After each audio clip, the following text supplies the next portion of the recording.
dan salam sejahtera untuk kita semua. Perkenalkan, saya Petrus Afendi, mahasiswa PPG dalam jabatan angkatan keempat mata pelajaran Bahasa Indonesia di Universitas Pancasakti Tegal dengan nomor ujian 2021812494. Saat ini saya akan melaksanakan ujian kinerja praktik pembelajaran dengan materi teks editorial di SMA Swasta Katolik Baktiar Sama Umeri, tempat saya bekerja. Selamat menyaksikan.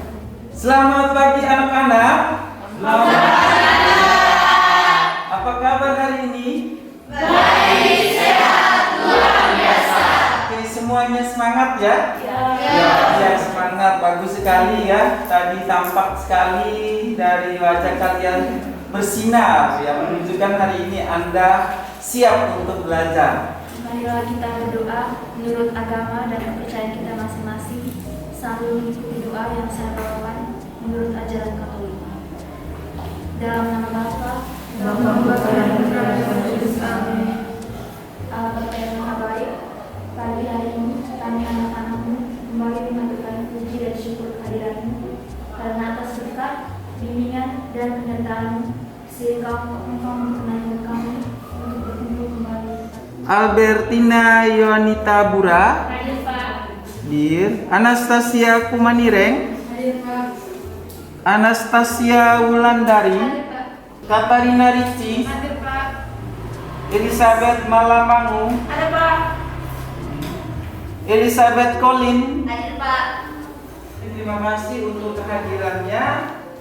Selanjutnya kita akan ice breaking terlebih dahulu ya. Baik, ayo silakan. Kita semua mengikuti ya.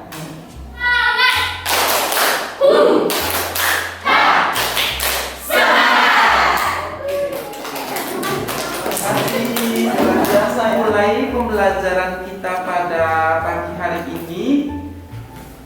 Tentukan pendapat alternatif, solusi, dan simpulan dalam teks editorial.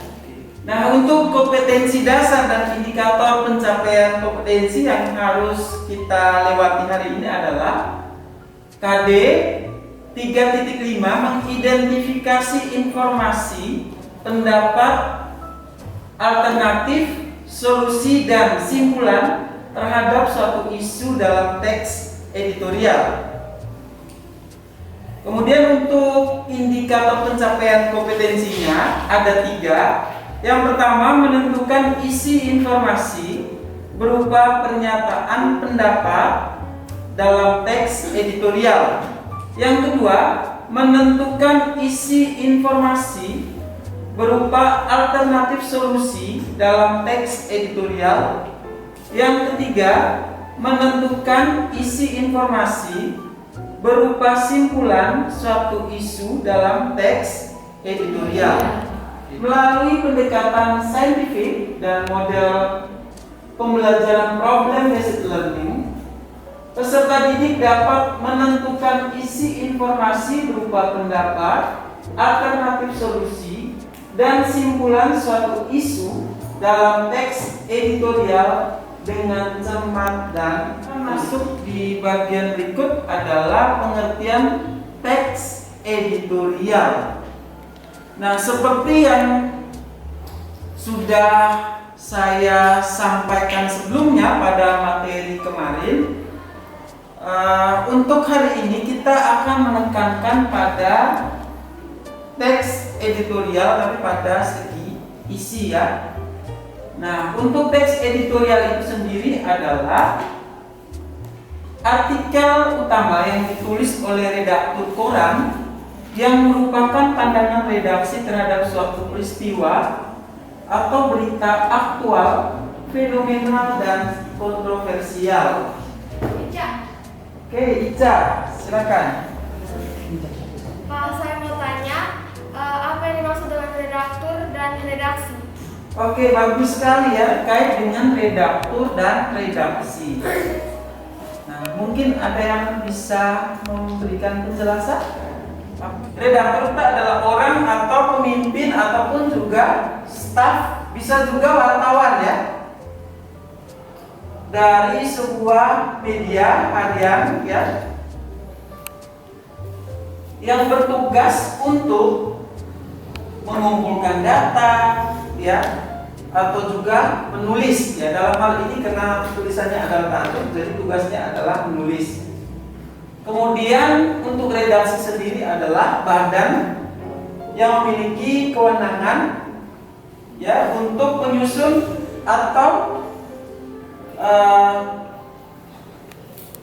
menulis ya untuk dimuat di surat kabar. Ada lagi yang mau bertanya? Silakan Joshua. Saya ingin bertanya, apakah teks editorial hanya dapat ditulis oleh pihak yang berasal dari dalam media massa selain daripada redaktur? Ya, betul sekali ya pertanyaannya. Apakah teks editorial itu disusun hanya orang di dalam ya? Dalam hal ini orang-orang khusus. Iya benar ya. Karena seperti dalam teorinya bahwa memang teks editorial itu memang hanya dituliskan oleh pimpinan ataupun staf dari redaksi surat kabar ataupun media yang ada, media yang terkait gitu ya. Bisa juga wartawan tapi bukan kontributor ya, bukan kontributor. Begitu ya, Joshua? Saya bertanya itu mengenai istilah kontroversial. Oke, kontroversial. Nah, kontroversial itu apa? Ada yang tahu kontroversial? Bahasan yang sedang menjadi perdebatan banyak orang. Iya, bagus sekali ya. Bahwa kontroversial itu adalah suatu bahasan yang menjadi pertentangan ya, pertentangan. Nah, ini yang disebut dengan kontroversial. Begitu ya? Bisa? Oke. Pak, kita bisa lanjut? Bisa. Oke, bagus. Nah, yang berikut ciri ya. Nah, ciri teks editorial itu ada 5. Yang pertama bersifat aktual dan faktual. Yang kedua sistematis dan logis. Yang ketiga opini atau pendapat yang bersifat argumentatif. Yang keempat teks editorial menarik. Yang kelima fakta dan pendapat. Silakan. Tujuan dari editorial ya. Nah, tujuannya adalah untuk memberikan pandangan atau opini sang redaksi terhadap para pembaca pada isu yang tengah berkembang atau hangat dibicarakan. Nah, yang kedua untuk mengajak pembaca agar turut berpikir terkait isu aktual yang tengah hangat diperbincangkan dan yang ada di kehidupan sekitar. Jadi teks editorial itu bukan hanya kita melihat dari sudut pandang daripada penulis itu sendiri, tetapi kita sendiri sebagai pembaca juga turut memberikan pemikiran-pemikiran kritis ya, dan kita hubungkan dengan konteks kehidupan kita sehari-hari. Ini bagian yang paling penting yang nanti akan merujuk kepada diskusi kita terkait dengan langkah-langkah dalam mengidentifikasi teks editorial. Nah, yang pertama itu terkait dengan pernyataan pendapat. Nah, pernyataan pendapat itu berisi sudut pandang penulis mengenai masalah yang sedang dibahas. Jadi seperti yang Pak sampaikan di awal bahwa pernyataan pendapat itu bukan hanya pada pandangan subjektif semata, tetapi harus objektif ya. Harus benar-benar memiliki argumentasi yang kuat. Argumentasi itu biasa dengan pembuktian-pembuktian ya, atau fakta-fakta yang terjadi. Kemudian yang berikut alternatif solusi itu biasanya berupa opini penulis ya, membuat pendapat, saran atau uraian yang menjelaskan pandangan penulis. Nah, teks opini biasanya memuat kata yang mengandung kemungkinan.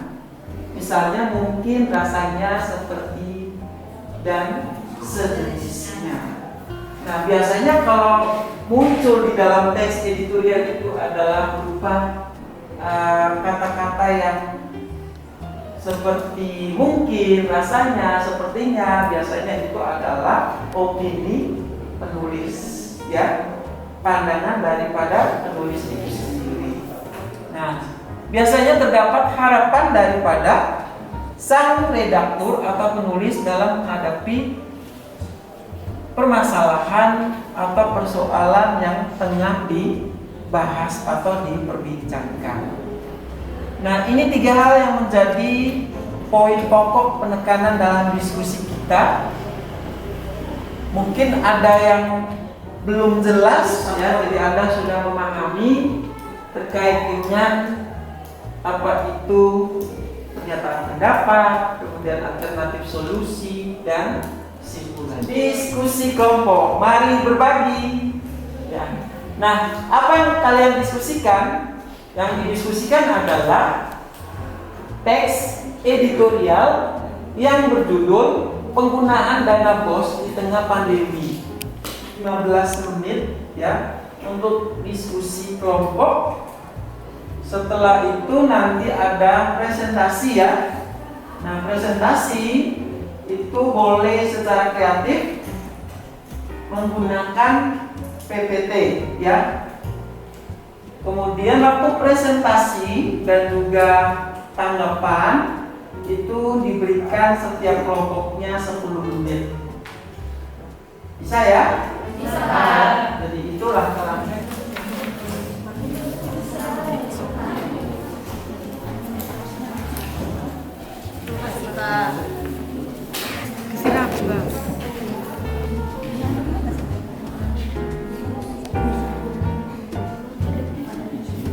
Dia punya alternatif solusi itu 7 dengan 8 karena kan dia bilang 7 saja. Soalnya kan dia bilang tuh aplikasi dan jadi dia kayak menegaskan langsung penggunaan dana kesimpulan dari semua ini terus ini juga ada pengharapan tadi Pak jelaskan kan ada harapan dari penulisnya yang tadi powerpointnya langkah-langkah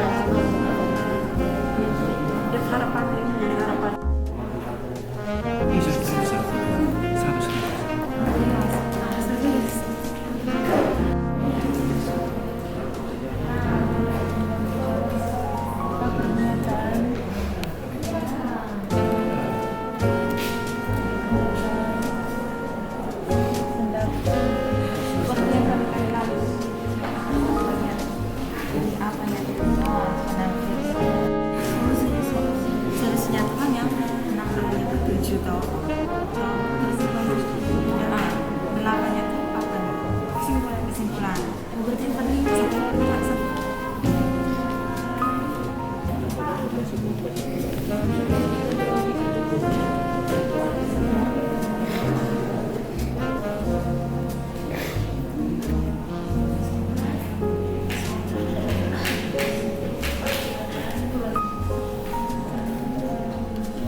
Ini bertujuan untuk kan alternatif solusi. Ini kalimat ini menunjukkan itu alternatif solusi.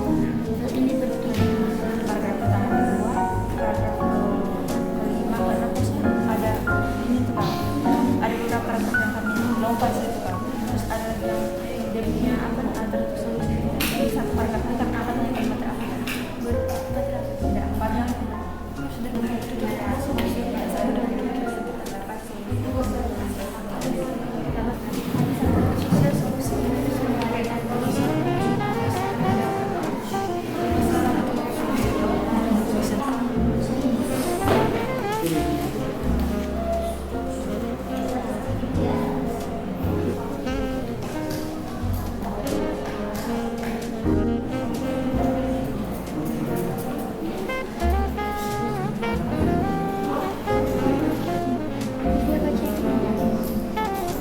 Sama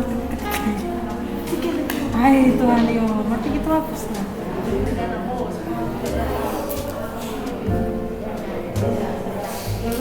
Selanjutnya kita akan masuk pada sesi berikut adalah sesi presentasi dan juga tanggapan. Nah, untuk memulai sesi ini saya minta perwakilan dari setiap kelompok untuk mengambil nomor undian tampil. Silakan. Satu ya.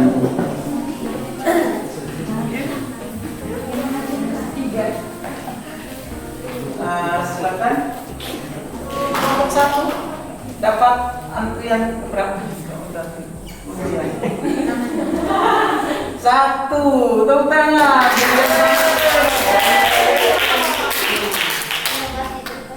Kelompok 2 4. Oke ya, kelompok 2 4. Kelompok 3 3.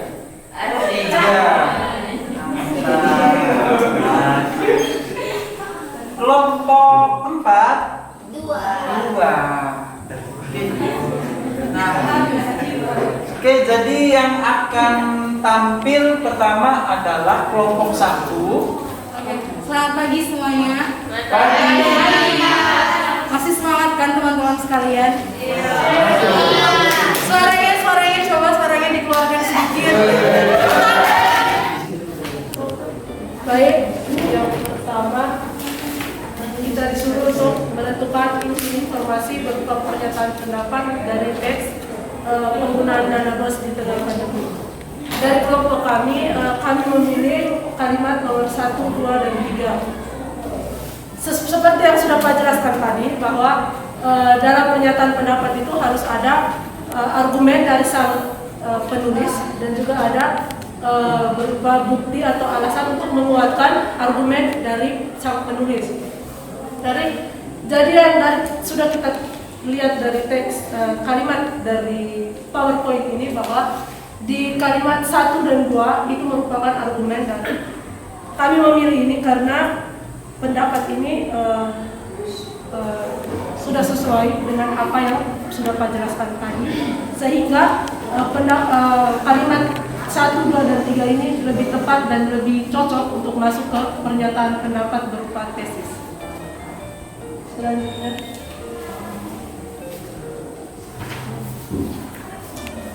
nomor 2 yaitu menentukan informasi berupa alternatif solusi dari teks editorial tersebut.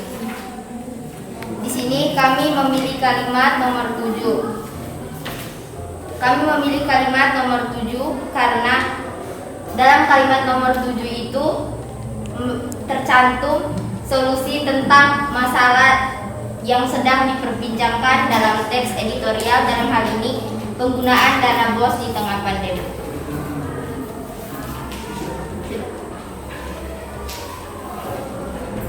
Nomor 3, menentukan informasi berupa simpulan isu dalam teks editorial. Jadi baik saya jelaskan sedikit. Simpulan berisi saran atau rekomendasi dan biasanya terdapat harapan redaksi dalam menghadapi dan mengatasi persoalan. Bukti saran dalam teks nomor 8 adalah di bagian seluruh unsur harus bisa bahu-membahu mengoptimalkan penggunaan dana bos agar tepat sasaran. mungkin ada yang mau bertanya atau memberikan tanggapan atau memberikan saran atau memberikan sebuah apresiasi bagi kelompok kami.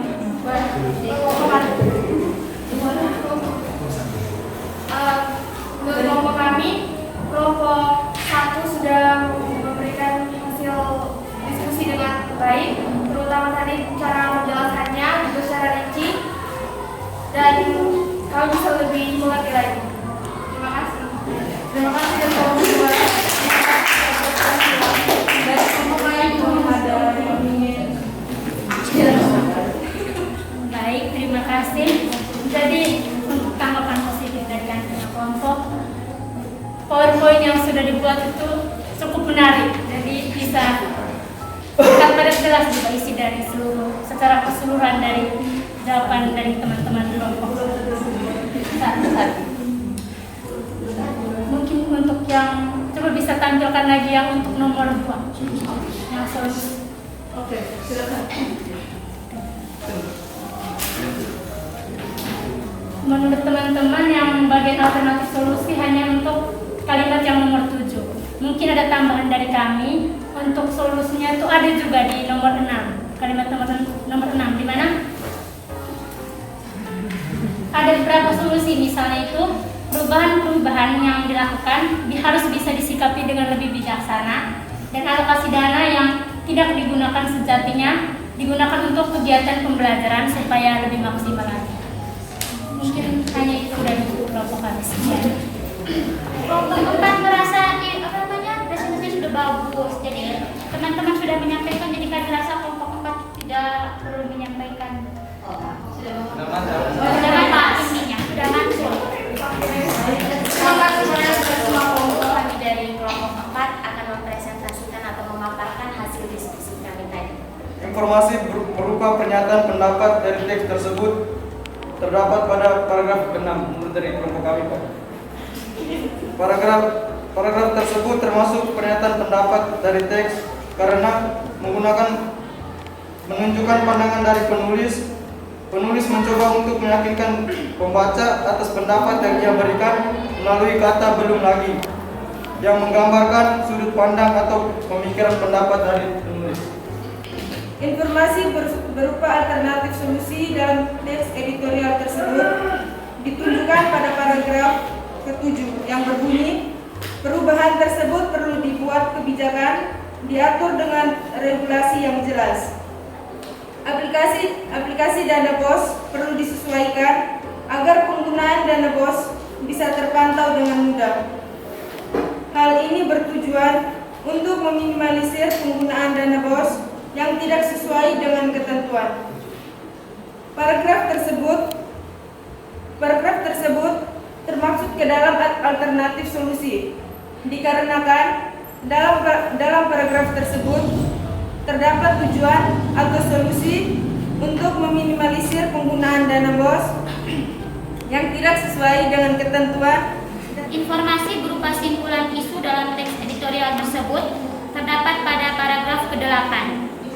Paragraf tersebut termasuk dalam simpulan isu karena penulis dengan jelas memberikan solusi, yaitu dengan meminimalisir penyimpangan dana BOS selama masa pandemi dan mengajak semua untuk bahu-membahu agar dana BOS tersebut sampai dan tepat sasaran. Sekian presentasi dari kelompok kami.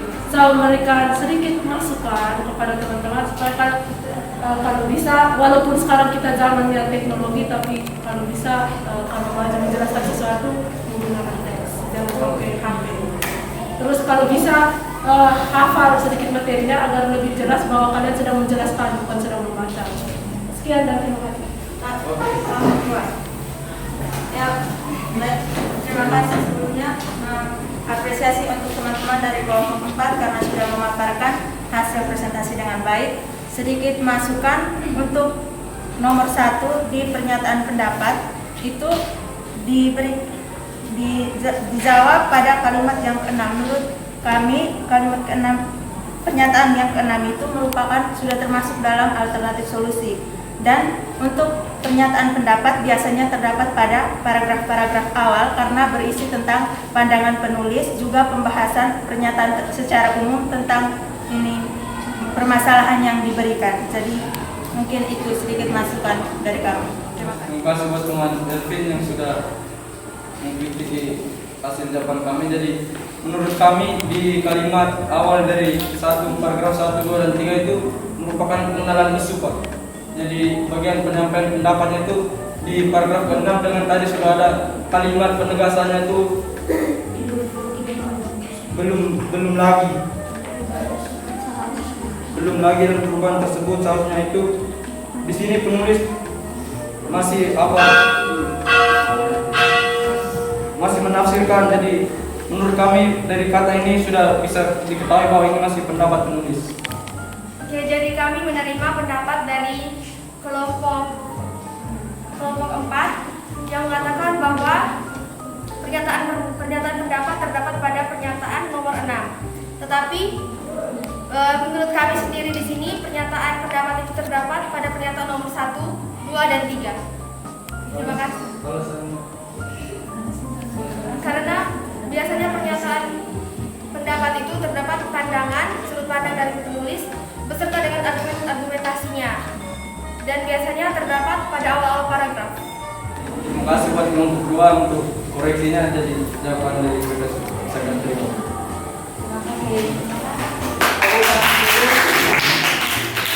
Isi informasi berupa pernyataan pendapat dari teks tersebut terdapat pada kalimat nomor 1 sampai dengan kalimat nomor 4. Alasannya karena pada kalimat nomor 1 sampai dengan kalimat nomor 4 berisi pernyataan pendapat tentang penggunaan dana BOS di tengah pandemi dan juga disertai dengan argumen.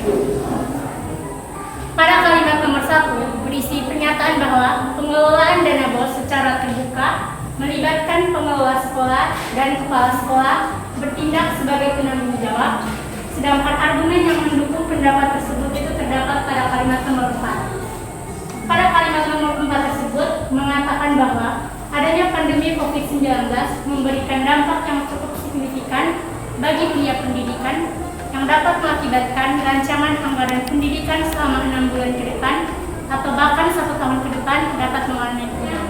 Mendukung pernyataan dari kalimat nomor 1 sampai dengan kalimat nomor 3. Saya ingin mempertegas kalau alternatif solusi itu biasanya memuat opini penulis, yaitu berupa saran atau solusi terhadap tulisannya. Solusi yang diberikan penulis terhadap teks tersebut pada nomor 5, 6, dan 7. Jadi saya simpulkan bahwa pada masa pandemi ini penggunaan dana BOS mengalami perubahan.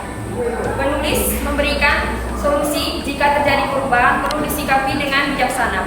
Hal ini agar bertujuan untuk meminimalisir penggunaan dana BOS yang tidak sesuai dengan kebutuhan. Informasi berupa simpulan isu dalam teks editorial tersebut yakni pada kalimat nomor 8. Simpulan isu terdapat dalam kalimat nomor 8 karena dalam kalimat nomor 8 juga berisi harapan penulis dalam menghadapi dan mengatasi persoalan tersebut. Berdasarkan kalimat nomor 8 tersebut, dapat disimpulkan bahwa penggunaan dana BOS selama masa pandemi dikhawatirkan tidak tepat sasaran. Jadi di sini saya akan menambahkan 2 hal. Hal yang pertama paragraf nomor 5 bukanlah saran karena bukanlah solusi.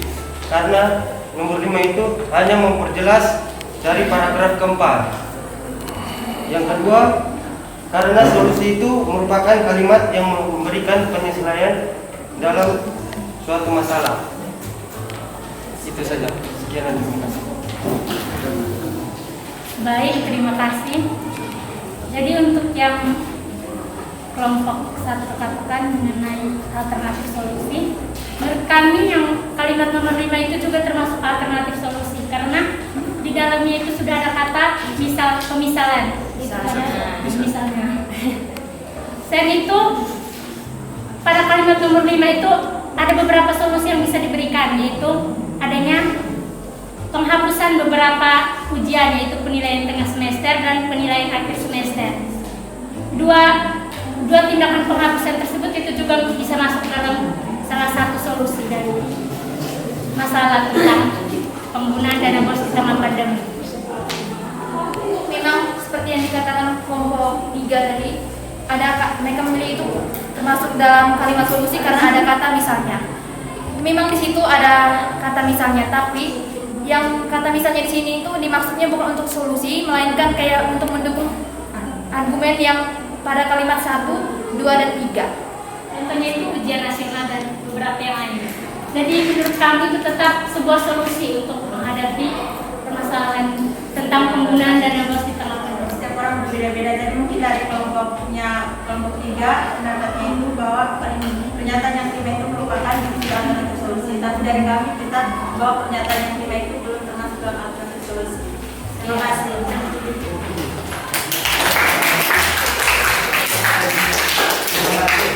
Kami memilih kalimat pada nomor 6 dan 7. Alasan kenapa kami memilih kedua kalimat ini? Karena menurut kami di dalam kedua kalimat ini berisi solusi-solusi yang dipaparkan oleh penulis terkait masalah yang sedang dibahas tersebut. Di sini kami memilih pernyataan nomor 8 sebagai informasi berupa simpulan isu dalam teks. Karena simpulan isu dalam teks itu berisi kesimpulan, saran, rekomendasi maupun harapan dari penulis. Nah, jadi di pernyataan nomor 8 ini ada kesimpulan dan juga harapan dari penulis, yaitu agar dapat meminimalisir penyimpangan penggunaan dana BOS. Dan ini dapat dilakukan dengan upaya yaitu saling bahu-membahu mengoptimalkan penggunaan dana BOS agar tetap tepat sasaran. Baik, dari kelompok kami untuk segi pemaparan materinya sudah sangat jelas dan kami sangat mengerti. Dan itu kami apresiasi sekali. Kemudian untuk PowerPoint-nya disajikan dengan kreativitas yang tinggi, jadi kami mengapresiasi kembali dan terima kasih atas kerja keras dari kelompok 4 yang sudah membawakan materi yang baik. Itu saja. Terima kasih. Ini kalimat 1, 2, dan 3. Sedangkan kalimat 4, adanya pandemi COVID-19 memang memberikan dampak yang cukup signifikan bagi dunia pendidikan. Rancangan anggaran pendidikan selama 6 bulan ke depan atau bahkan 1 tahun ke depan mengalami perubahan. Kalimat nomor 4 ini termasuk dalam pernyataan pendapat atau tidak? Menurut pendapat kami, dari pernyataan pendapat itu terdapat pada kalimat hanya kalimat 1, 2, dan 3, sedangkan pada kalimat 4 itu sudah termasuk dalam penjelasan lanjutannya. Yang intinya itu ada di 1 dan 2 pernyataannya, terus argumennya ada di pernyataan yang ketiga. Dan dari kami terima kasih, selamat pagi. Luar biasa ya, saya apresiasi Anda sudah melakukan diskusi dengan sangat baik sekali, kritis dan juga sangat komunikatif ya. Tepuk tangan dulu untuk kita.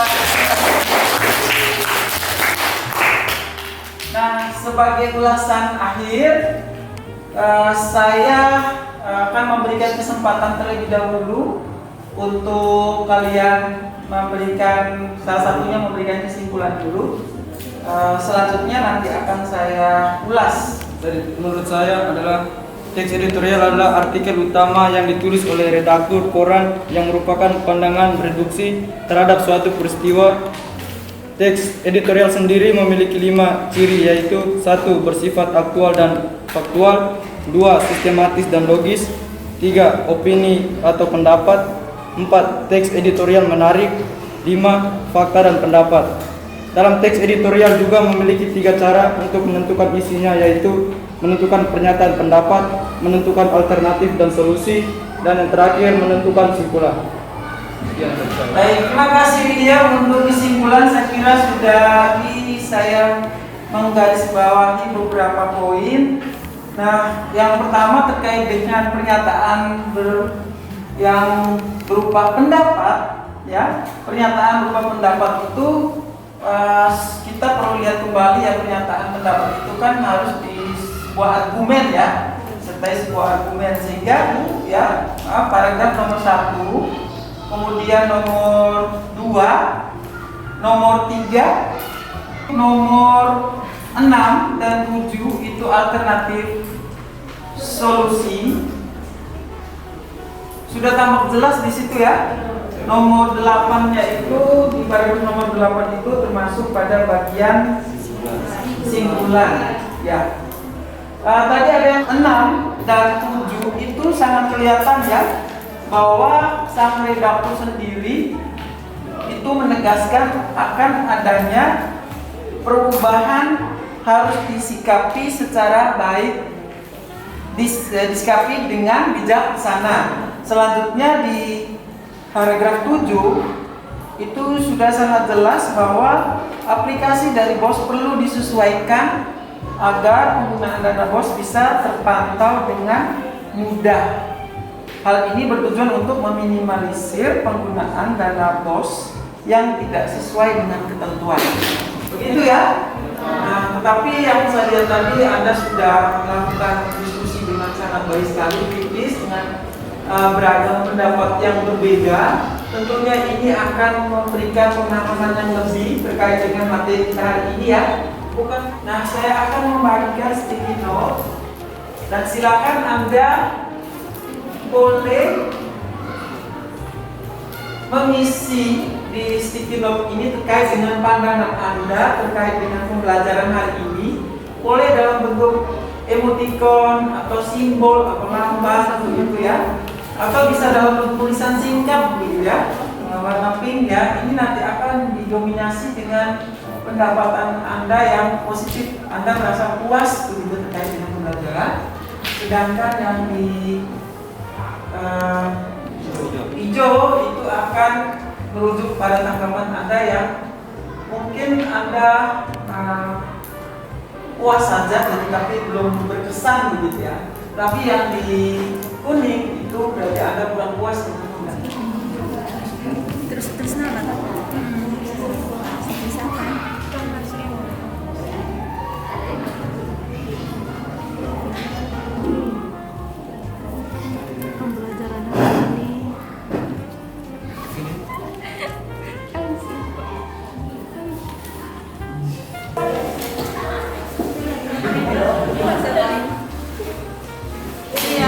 Pembelajaran hari ini Menyimpulkan hasil refleksi teman-teman, silakan. Joshua dan Oke, jadi seperti yang telah kita semua ketahui, di samping saya dan Yolan telah terdapat papan hasil refleksi yang telah ditempel sticky notes oleh teman-teman semuanya. Pertama, saya merasa sangat senang dan puas dalam mengikuti pembelajaran hari ini. Yang kedua, saya sangat puas karena metode pembelajarannya menyenangkan. Dan yang ketiga, ada yang menggambar emoticon, dia tidak mengungkapkan dengan kata-kata, tapi dia ada mengungkapkan dengan emoticon. Refleksi umum yang dapat kita ambil pada pembelajaran kita kali ini ialah cara penjelasan yang diberikan oleh Pak Guru cukup mudah dimengerti dan dipahami. Mengapa demikian? Karena metode yang digunakan Pak pada pembelajaran kali ini itu cukup mudah. Cara menjelaskannya juga tidak ribet. Kita sendiri yang mandiri berusaha untuk mempresentasikan. Ini akan berguna kelak saat kita sudah dewasa. Sekian dan terima kasih. informasi melalui grup kita ya. Siap-siap untuk penilaian hariannya. Semoga kalian tetap semangat dan sehat terus ya. Kemudian kalian juga perlu mendalami kembali materi yang nanti akan dilakukan tesnya sehingga hasilnya bisa lebih maksimal lagi. Dalam nama Bapa dan Putra,